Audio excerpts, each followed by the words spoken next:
If you only knew the power of the dark side, it is your destiny. Hello everyone, this is Take the Gate. It is October 2nd, 2014, and there was a video posted by one of my favorite bloggers that highlighted this case. So he tried to find this website and the website here on Prevent Ebola, and the title of this article was published on the 10th of August. CDC Changes Criteria for Ebola Transmission admits being within 3 feet or in the same room can cause infection. I am not going to discuss how you can go find this website. I found it and you can find it too. But I am now recording this website because this website was pulled down from the internet. So I went back and I'm going to gather all the detail on this website before I record the other one for posterity. So this was taken from the CDC website, and I will leave a link to the actual article that this was on, but not the link that this is on. That way I can go back and find it later if I should need to. So that was all that detail and information. This is the Center for Disease Control and Prevention website, and at the top you can see here Ebola virus disease. Case definition for Ebola virus disease, updated September 4th, 2014. So I don't know what was changed yet, but I will go back and I will try to see if there was anything else that had to have been changed. And down here under the risks, and you can see here household contact with Ebola virus disease patient, other close contact with Ebola virus disease patients in healthcare facilities and community settings. Close contact is defined as a person within a proximity of 3 feet, 1 meter, of an Ebola virus disease patient or within the patient's room or care for a prolonged period of time. Healthcare personnel, household members, while not wearing recommended personnel protective equipment. Standard, droplet, and contact precautions.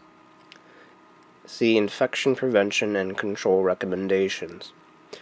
B. Having direct brief contact, shaking hands with an Ebola virus disease patient while not wearing recommended personal protective equipment. Brief interactions such as walking by a person or moving through a hospital do not constitute close contact.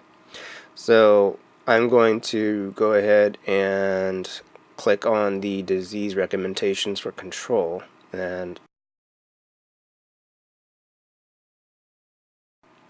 the CDC recommends testing for all persons with onset fever within 21 days of having high risk exposure, precutaneous mucous membranes exposure, direct skin contact with body fluids, or a person with a confirmed suspected case of EVD without appropriate personal protective equipment, laboratory processing of fluids, or suspected confirmed EVD cases without appropriate PPE standard for biosafety precautions, or participation in a funeral rite or other direct exposure to humans remains in the geographic area where the outbreak is occurring without appropriate PPE. For persons with high-risk exposure, but with a fever, testing is recommended only if there are compatible clinical symptoms present and blood work findings are abnormal. Thrombocytopenia, it says cell count is 150,000 cells per milliliter, and elevated transaminases.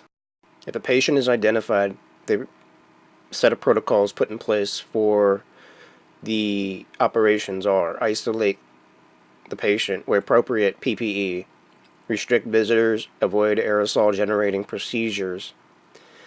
If performing these procedures, PPE should use respiratory protection, N95 higher filter face piece respirator, and the procedure should be performed in an airborne infection isolation room. Implement environmental infection control measures. Diligent environmental cleaning and disinfection and safe handling of potentially contaminated materials is a paramount importance, as blood, sweat, vomit, feces, urine, and other bodily secretions represent potentially infectious materials, should be done following hospital protocols. So, as you can see here, aerosol generating procedures. What does that mean? Well, that means anytime that they do something and there's high pressure and these droplets can get pushed into the air, which means that it is spread by the air. So I am going to now pause this and see if there were any other changes in the past. And I'm back, and I see here on this website, if you want to see the change, I will show you this change now. I know what they changed. And here it is,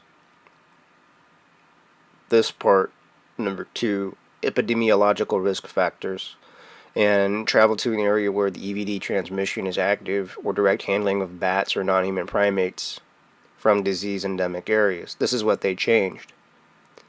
So under persons under investigation, as you can see, number 2, epidemiological risk factors within the past 21 days before the onset of symptoms such as contact with blood or the known body fluids of humans, remains of a patient known to have suspected or to have EVD residence, or travel to an area where the EVD transmission is active, or direct handling of bats, rodents, or primates from a disease endemic area.